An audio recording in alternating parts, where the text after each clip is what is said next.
नहीं, स्कूल अपने टाइम पे ही जाओगे, वो आपकी इच्छा।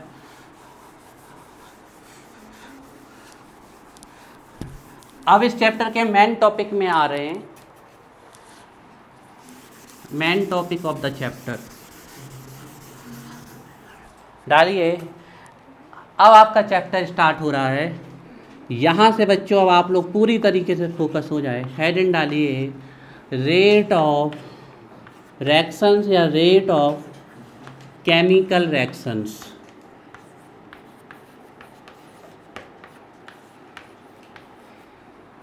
ये हुआ आपका chapter start, rate of chemical reactions.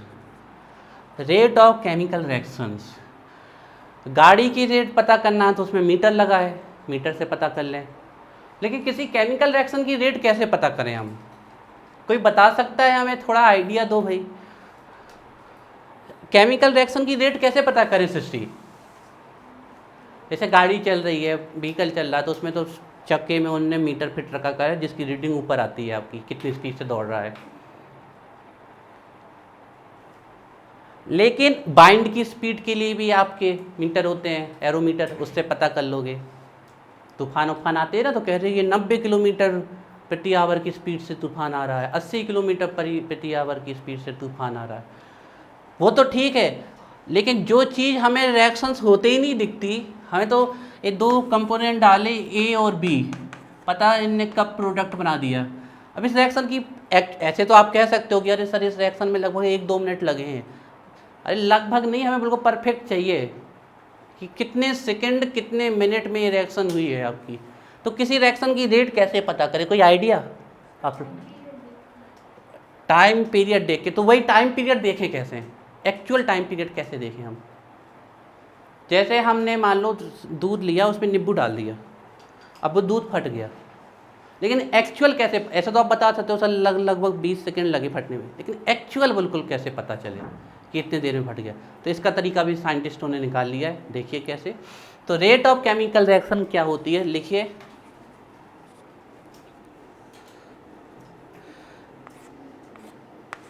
The rate of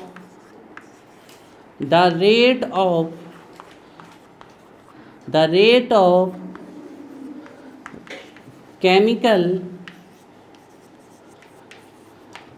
reaction is defined as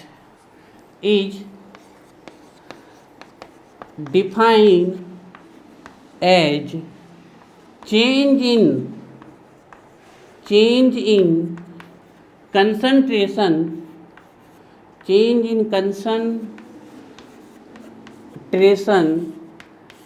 in concentration in any of the reactants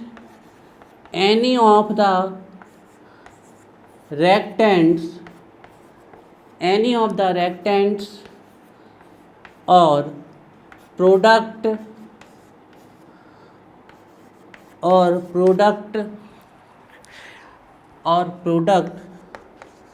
in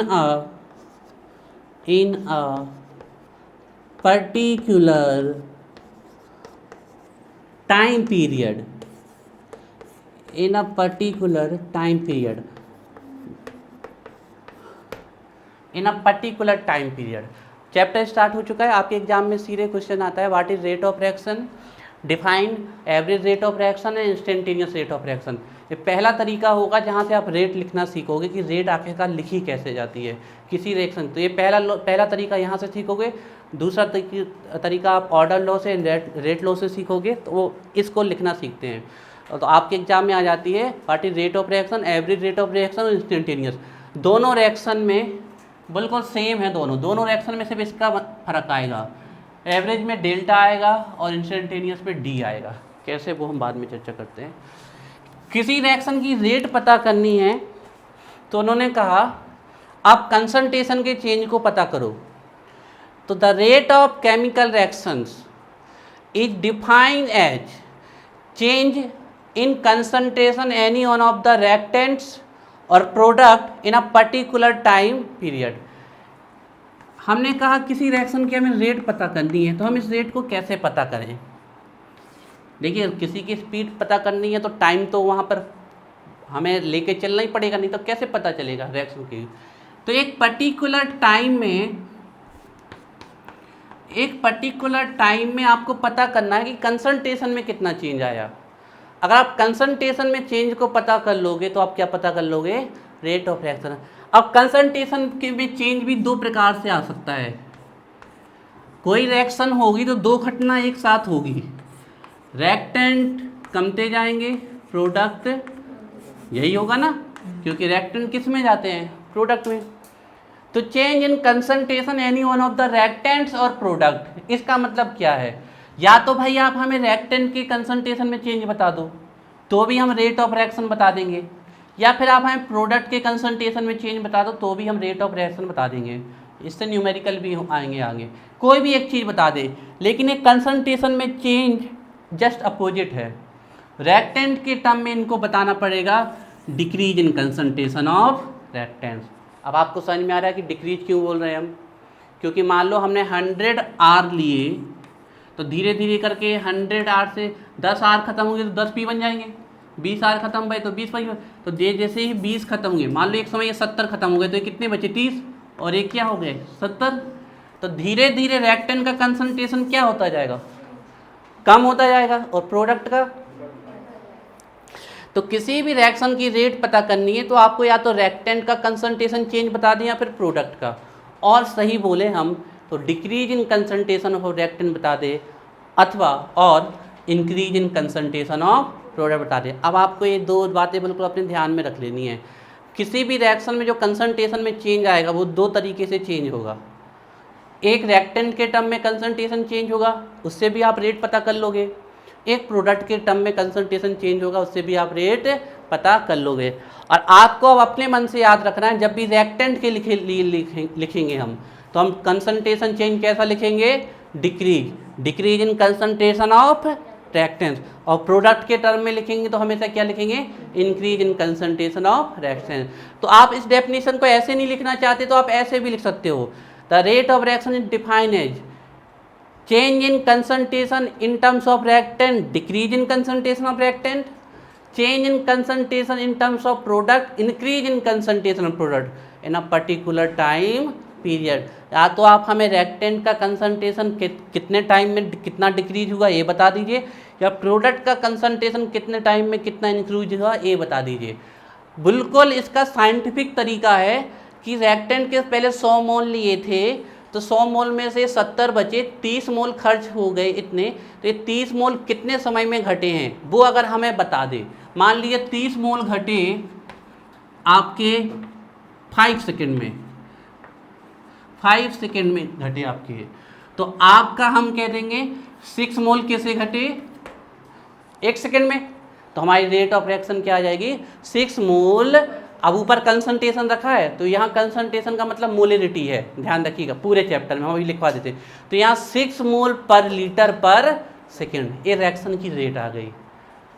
6 मोल पर लीटर पर सेकेंड, ये रिएक्शन की रेट आ गई हमें। मान लो हमें ये नहीं बताते तो ये बता देते, प्रोडक्ट अगर इसके 30 घटे हैं तो उसी समय तो इसके क्या बने होंगे? 30 बने होंगे। कितने? उसने कहा कि ये 5 सेकेंड में बने, 5 सेकेंड में बने आपके। फिर से रेट निकाल ले तो कितनी आ जाएगी? 6 मोल पर लीटर पर सेकेंड। मतलब आंसर दोनों से सेम ही आएगा आपका। एक का अगर आप इसमें जो न्यूमेरिकल आएगा उसमें एक की वैल्यू अगर आपने निकाल ली तो आगे की सब की वैल्यू चुटकियों में निकल आएगी। बिल्कुल आपको न्यूमेरिकल कराएंगे ना। आप किसी से, सबसे बड़ी खासियत यही है कि आप रेट किसी से भी पता कर सकते हो। एक रिएक्शन लिखी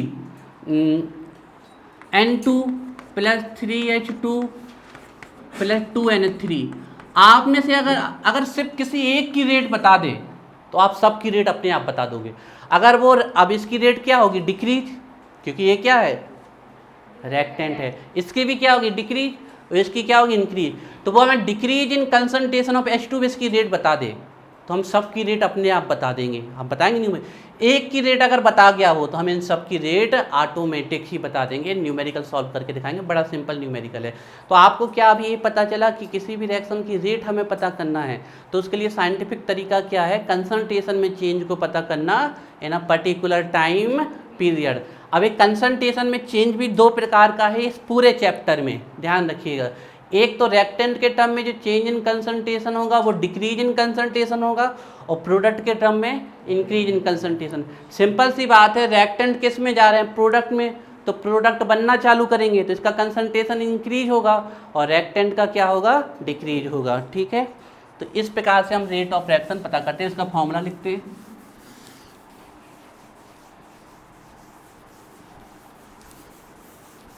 तो देखिए रेट ऑफ रिएक्शन हम शॉर्ट में लिख देते हैं ROR भी लिख सकते हो आप, या फिर एक तरीका होता है सीधे रेट लिख सकते हो, या फिर एक तरीका होता है स्मॉल r लिख सकते हो। ठीक है, ऐसे भी।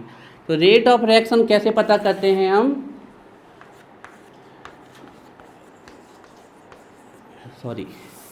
कैसे पता करते हैं, change in concentration, change in concentration any, पूरे रिएक्टेंट का भी बताने का जरूरत नहीं है, पूरे प्रोडक्ट का भी बताने का जरूरत नहीं है, किसी एक रिएक्टेंट का बता दो या किसी एक प्रोडक्ट का बता दो। जैसे हमने लिखा 4Na3 प्लस 5O2, तो ये बन गया 4NO प्लस 6H2O।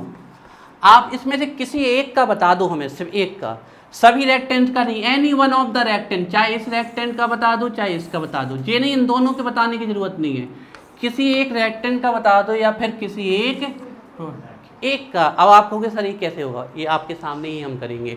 तो किसी एक का आप कंसंट्रेशन में चेंज बता दो, any one of the reactant,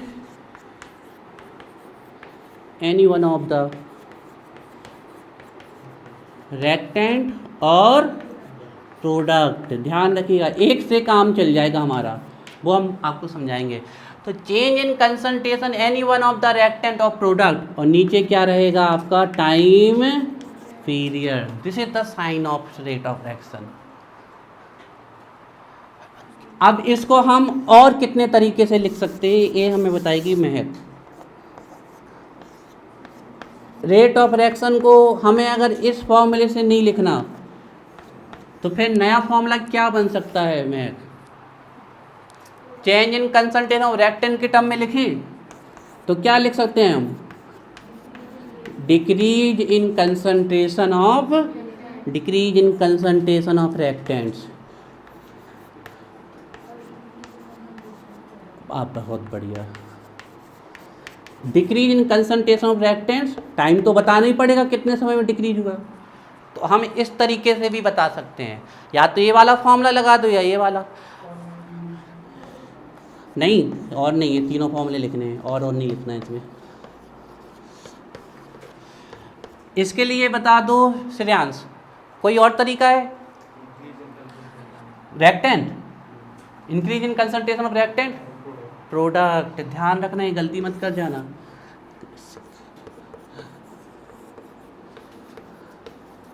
increase in concentration of product, नीचे आएगा आपका टाइम।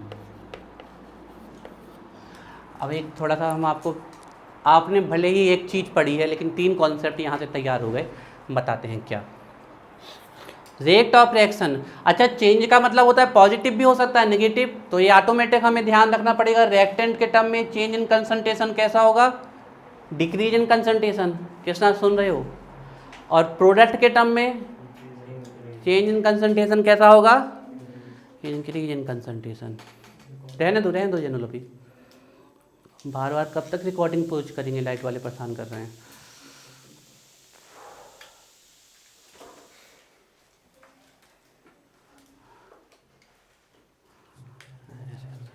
आ जाए शायद 1-2 सेकंड में।